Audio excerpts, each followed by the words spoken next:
I'm Johnny Hazel, and today I'm going to talk about the Shore Classic Day 1. So Day 1 was really good.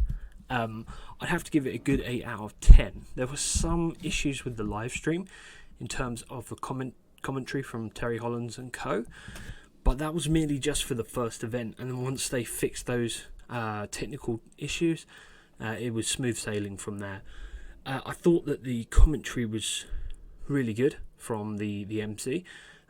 He made a few mistakes in his commentary, but considering he had to fill long breaks with running commentary and just interacting with the crowd to make sure they don't get bored or anything, I think he'd done a fantastic job. So I was really happy with the running commentary. Between events, he was just sort of having fun with the crowd, interacting with the crowd, and that just made it just very family and wholesome. It just had a good vibe to it, a good energy, rather than these awkward pauses when they're loading the bar or moving equipment around or changing the events. So I thought that was really cool. I like the fact that they had the women's event, the sandbag toss, was in between events for the men's open, the men events.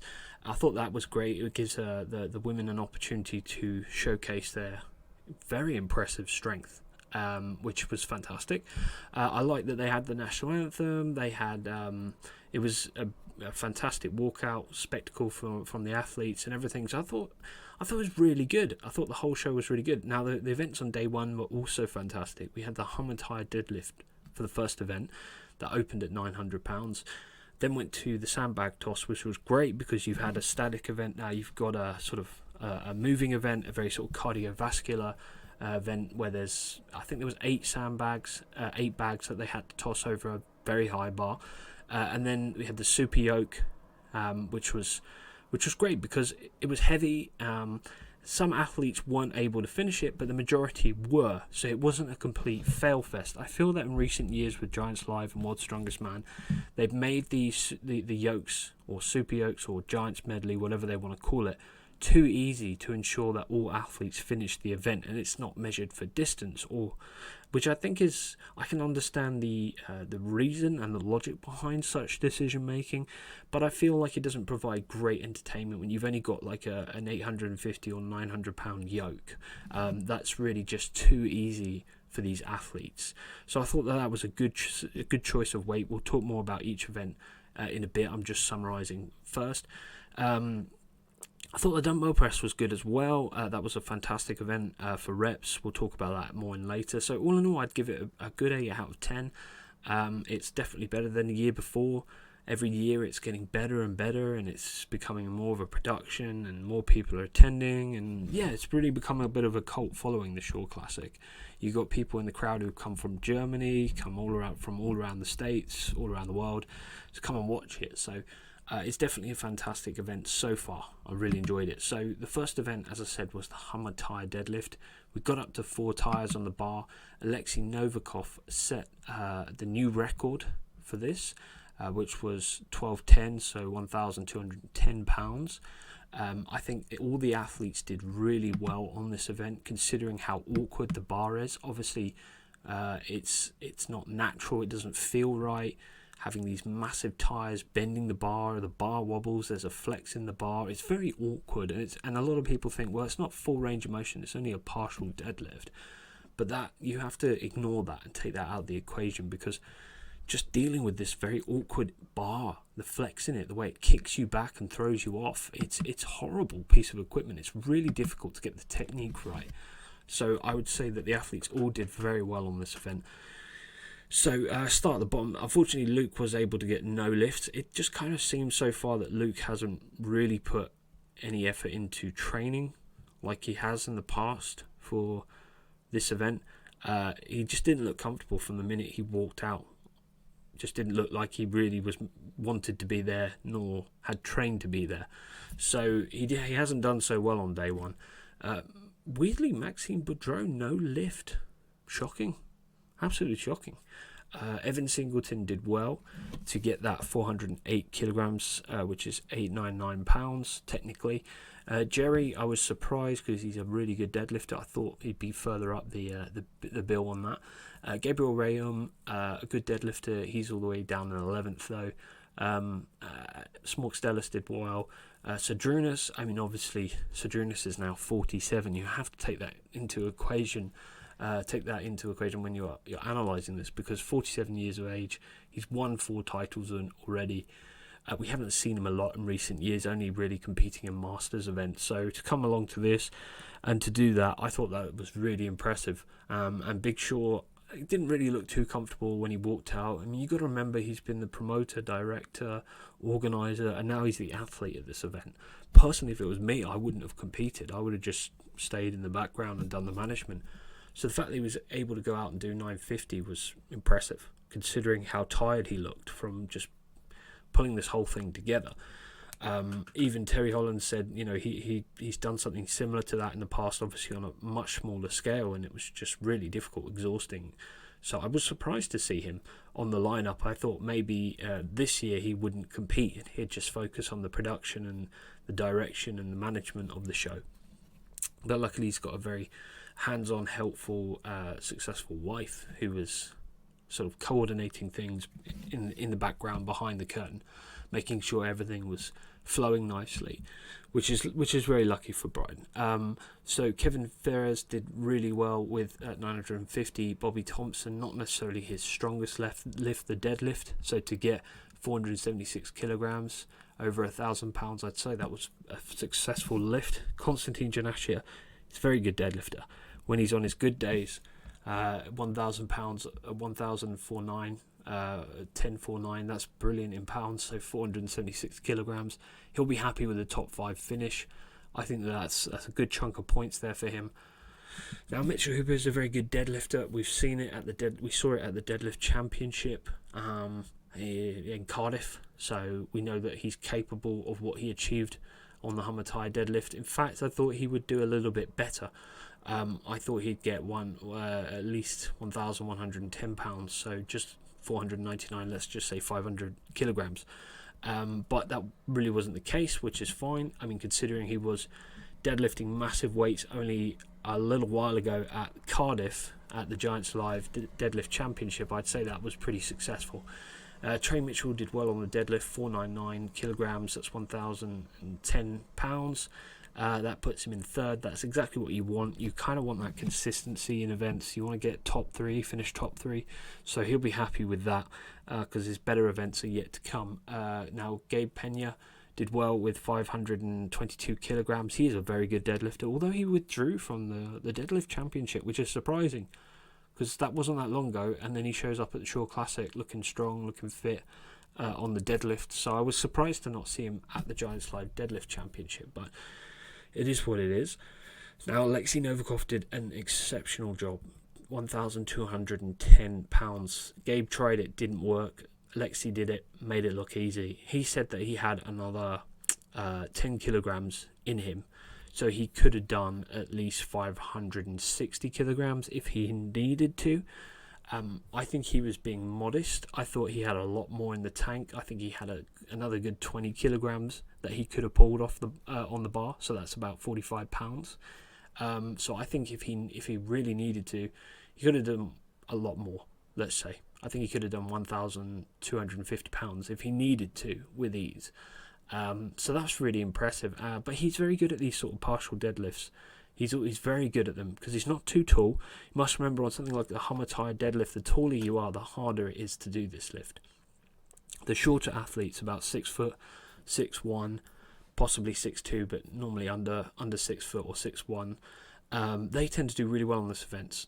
It just suits the shorter athletes, unlike the off the floor deadlift. So I kind of expected him to do well on this event. I expected a top 3 finish from him. We saw in the 2020 World's Strongest Man, when he did the partial deadlift and set a record, that he's more than capable of doing well on an event like this. So I'm not surprised to see that he won it, but I was surprised to see that he pulled 1,210. That was really good. So he's obviously going to be super happy with that. That was a great accomplishment. So the next event was the bag toss or sandbag toss, whatever you want to call it. This was a good event. This was really good. As you can see, it was a really high bar.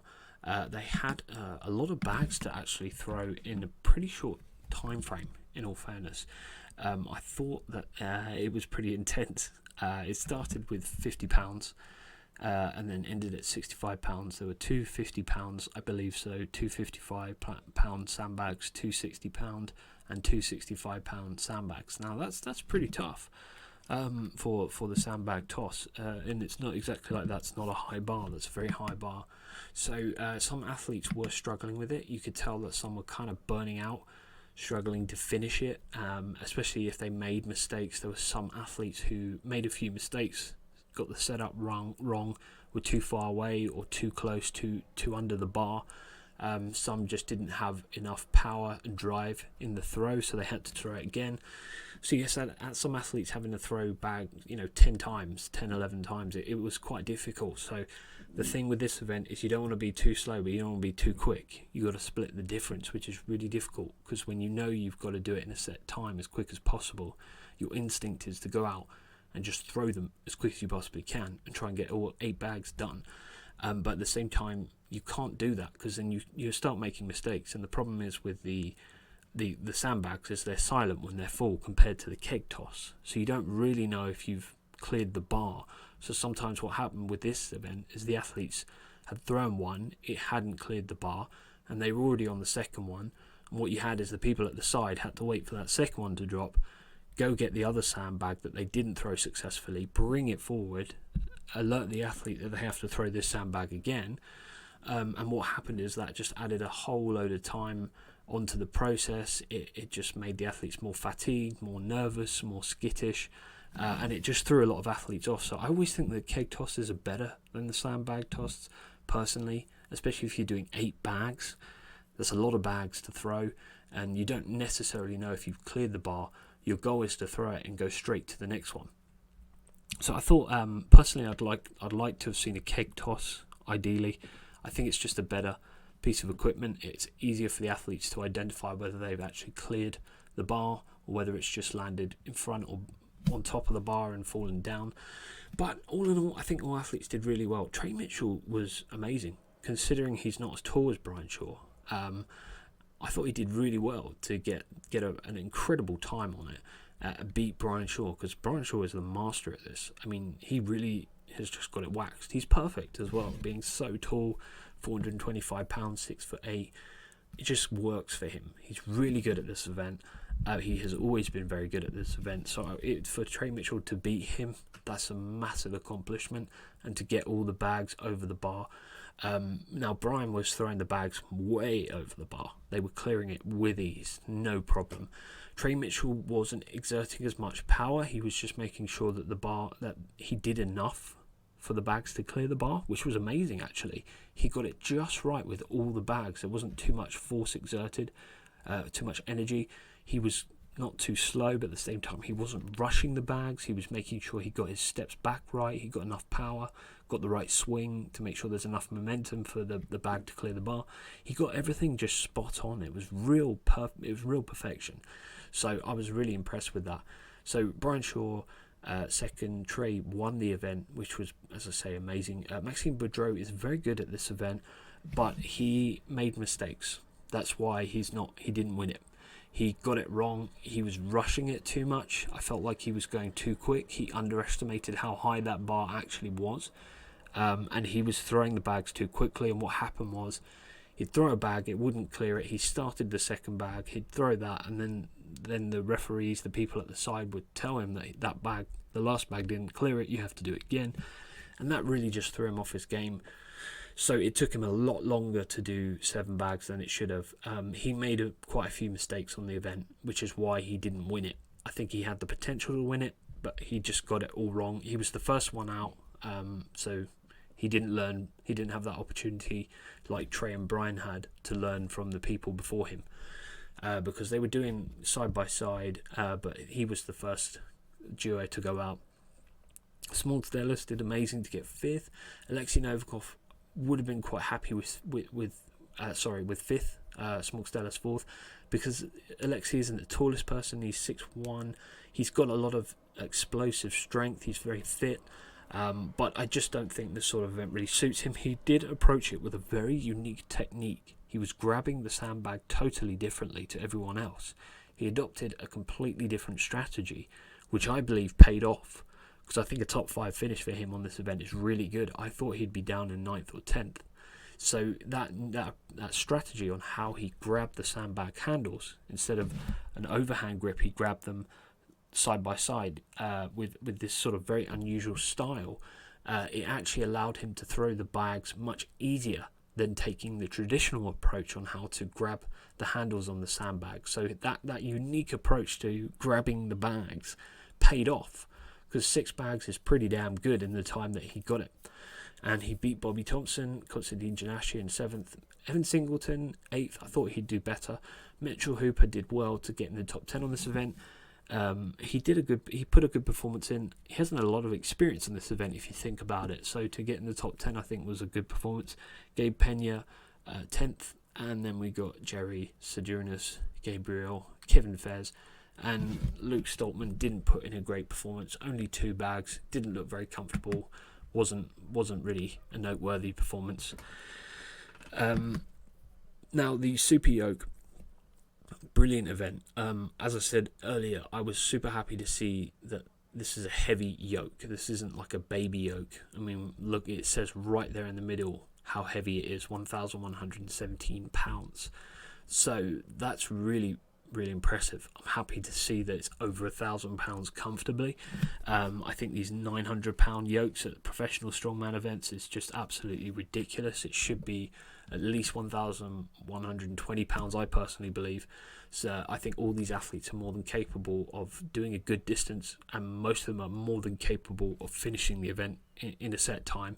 So I thought it was a really good event. I was happy to see a nice heavy yoke, and it deserves the title of being called a super yoke. As I said, that was a picture from the sandbag. I just want to throw that in now so that you could see the setup, because I forgot to put that in there. So as you can see, this was how it was set up. You had a side-by-side, which I really love that idea. You know, you have that, so it just increases the intensity of the competition when you have side-by-side, because you are technically aware of the other person next to you, and that really just puts that additional pressure on the athlete and provides a better spectacle for the people watching it.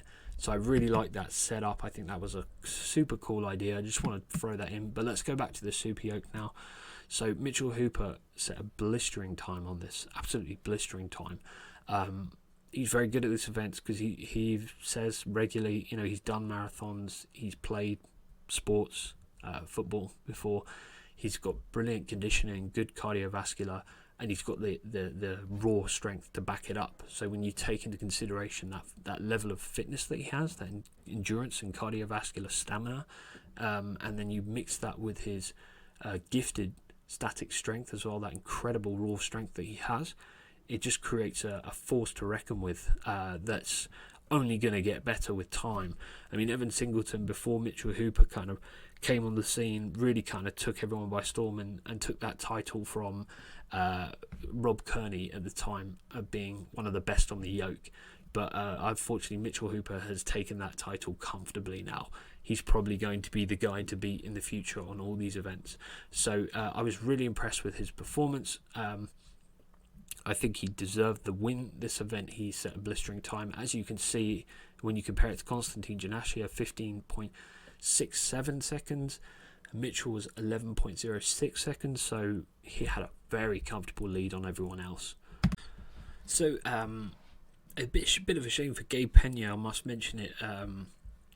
He did compete for distance. He didn't manage to finish it. I don't believe he did. He got off a nasty start and actually fell forward. Looked very uncomfortable. But yeah, Brian Shaw did well, considering, you know, the fact that he's the promoter, the organizer, and he's competing. Obviously, he's getting older and he's losing some of that cardiovascular stamina, that strength that he had when he was younger and he was winning these super yoke events. I'd say Trey Mitchell would be pretty pleased with that, and as would Alexei Novikov. Alexei being more so because he's got a top 3 finish, and as I said, and I always say, consistency is key in strongman. There's no point winning one event and then finishing 8th, 9th and 10th in the other events. You have to finish in that top 3 consistently if you have any chance of winning a strongman competition. I'd say Evan Singleton 5th was a surprise, to be honest, because he's very good at yoke events. One of the best in the world, I would say. So I was expecting him to maybe do it in about 15 seconds. That's what I was expecting. So I was a bit disappointed to see 17.95 in him in 5th. Just beating Brian Shaw. I'd say Bobby Smoltz did a great job as well. I know that's not a blistering time, but he was very consistent. He was slow and steady, but he was consistent and he finished the course. I'd say that was a standout performance for me, as with Kevin Fairs, because Kevin Fairs is only 285 pounds, one of the shortest and one of the smaller guys and lighter guys. So I thought that was really good. And Big C to get in the top 10 at 47 after stepping away from Strongman for some time, I'd say that was really good. I'd say, and to do it in under 30 seconds quite comfortably is really impressive. So I think he's going to be very happy. At this point, Luke's withdrawn from the show, so we didn't see anything from him. And all in all, I thought the Super Yoke went down well. I think the majority of the field, as I said, 12 athletes managed to complete it in the time. So the fact that only 3 didn't, and one of them was due to a withdrawal, I'd say that was fine. I think promoters sometimes worry too much about doing heavy yokes because it will end up being a fail fest, and I don't think that's the case. I think Brian's proven here that you can put over 1,000 pounds comfortably, and most 80% of the athletes, 70%, 75, 80% of the athletes will be able to finish it. So I think that's a sign for other promoters to start putting weight back on the Super Yoke instead of taking weight off it and creating some sort of medley where it goes from a yoke to a carry, or maybe some implements that you have to load. I think it's better to just have a Super Yoke event and then have a carrying event later or something. So instead of creating these medleys or making the weights lighter, it makes more sense just to have these Super Yoke events. I think that's really cool. So anyway, that's my thoughts on that. Let's move on to the next event.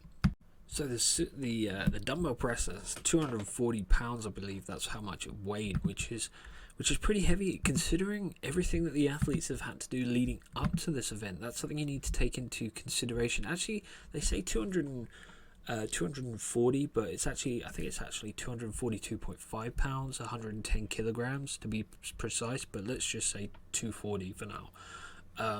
So I think considering the athletes have just done a Super Yoke, which has drained them, and have had to do a very cardiovascular intensive throwing event and then a max effort deadlift, I think by the time most of the athletes got to this event, they were pretty drained, pretty just sort of like, okay, I can't do any more, except for the athletes that tend to excel at these sort of events like Alexi and Trey and Mitchell, who tend to have pretty good shoulder strength, but especially Alexi with these dumbbell overhead pressing events. He's so good at it. I mean, it doesn't matter how many events he's done or what events he's done before. He could have done a log press, and then he goes out and does this event, and he'll get at least a good chunk, maybe 8 to 10 reps, maybe even more on these, even if it's 110 kilograms, so 240 plus pounds.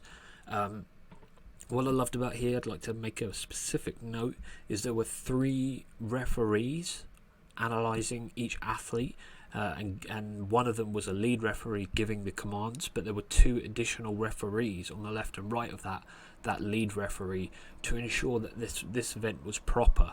I think in the years we've seen a lot of Giants Live and World's Strongest Man that a lot of athletes have been given the down command on these overhead rep events, whether it's the dumbbell, the axle, the log. They've been given the reps, even though I would say they were borderline acceptable in terms of a lockout. So I've seen over the years many a times referees giving down commands, giving the reps when they shouldn't be, because they didn't lock out properly. It was a soft lockout, meaning it was debatable. So I must commend the refereeing this year for the static events, because also on the deadlift event, the referee was incredibly strict. The lead referee, the one who's facing the athlete, he was incredibly strict. I thought he was fantastic. He made the athletes hold it for a while at the top. I can't remember exactly which athlete he made hold it for a good 3 to 5 additional seconds after the lockout to ensure that he was fully locked out, because the knees were a little bit soft, the hips weren't fully extended. But if that had been some referees in the past, they would have given it straight away. But the refereeing for the deadlift and for this overhead press, dumbbell overhead press event, was absolutely perfect. They were strict. They were not allowing any soft lockouts or 20 or 90% lockouts. It had to be a full, complete lockout, good rep, and they were not afraid to not give the down command. And class it as not a rep. They were quite strict and very stringent. So I'm really pleased about that, because finally we're seeing some good refereeing. People who aren't just trying to do favors for athletes or trying to appease the promoters.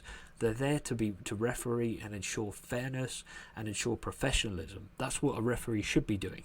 Not trying to give reps that aren't reps to appease the promoters. That's not refereeing, okay? So I was really happy to see that. So let's have a look at the results of what the athletes managed to do, because this is very interesting. So I must say, firstly, that the refereeing was very strict. I did see Maxime Boudreau be a bit pissy about one of his reps not being allowed. Small Stellis looked a bit annoyed about one of his reps, but at the end of the day, the referees aren't there to be your friend, your social media buddy. They're there to ensure that the sport is remaining professional, and that reps are reps, good reps are good reps. That's what they're there for. So I think the man of the match has to be Alexei Novikov. His technique was just impeccable.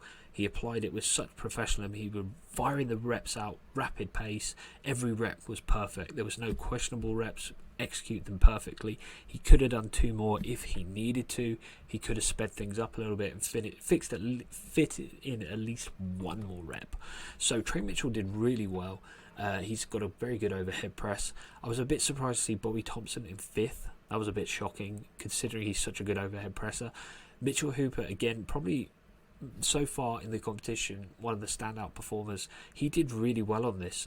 He tried 1 rep, it didn't work. He kept it at the shoulder rather than bring it all the way down to the floor, which was a smart move, and went for it again and got it. So I think with more experience and more time, he's going to just get better and better. He did really well on this event. In fact, I think if he had a little bit more experience in Strongman, he could have easily done at least 7 reps. So I was really impressed with him. Brian did fantastically as well to get 4th, Bobby Thompson 5th, Evan Singleton 6th. A bit surprised to see Big Z not attempting anything. A bit of a shame. The guy held the log lift world record. He used to push things overhead just for fun. But hey, he's 47, he's getting older. So all in all, a bit disappointed as well. Konstantin Janashia, 0 reps. That's not what you want. As I always say to everyone in Strongman, you can't have a weak event. You have to be good at every event if you want any chance of ever winning a competition. So, but all in all, I think the dumbbell press went really well. I like that it was heavy. I like that it challenged the athlete. I like that the refereeing was strict. So now let's look at the final results. So as we can see from the final standing, Trey Mitchell is tied in 1st with Alexei Novikov. That's great to see. That means that the competition is good. If it's tied on points for 1st, it's a close competition, meaning you've got good athletes and good events. So we've got Mitchell, Shaw 4th, Bobby Thompson 5th, Singleton tied with Konstantin Janashia on 6th. I mean, Konstantin Janashia really threw it all away on that dumbbell press. Smog Stellis, a very good athlete, doing very well, not far off from Konstantin Janashia and Evan Singleton, just 0.5 of a point. Kevin Fairs, being one of the lightest guys there, the smallest guys there, I think he did really well he's doing really well to be in the top 10 with Maxime Boudreau. I think Maxime Boudreau has probably been the biggest disappointment so far of the whole show. I was surprised to see him not performing at the level that I believe he should be performing at. I expected to see him in the top 5, not 10th. I did not expect that at all. I don't know if maybe something's off, not right, not working out for him. Maybe an injury, maybe just fatigue, tired, overtrained. I don't know. But he shouldn't really be in 10th. He should be in the top 5. Gabe Pena, 11th. Gabriel Rayom, 12th. Big Z, 13th, which is, I think, very good for his age. Jerry Pritchard, 14th. And Luke Stoltman all the way down dead last. So I think so far it's been really good. I'm really looking forward to day 2. I like that the refereeing strict. I think the production value is really good. I wish I could have been there by the side to watch it live, not on live stream. So all in all, I'd give it a good 8 out of 10 day 1. Let's see what day 2 brings. Check it out. You can watch it live stream. It's like $14.99, so just $15 I think I paid for the access to it. It's really worth it. Give it a go. Thanks for watching this video. Comment below on your thoughts on how the Shore Classic is going, and give the video a thumbs up if you enjoyed it, and subscribe to keep up to date with all things Strongman.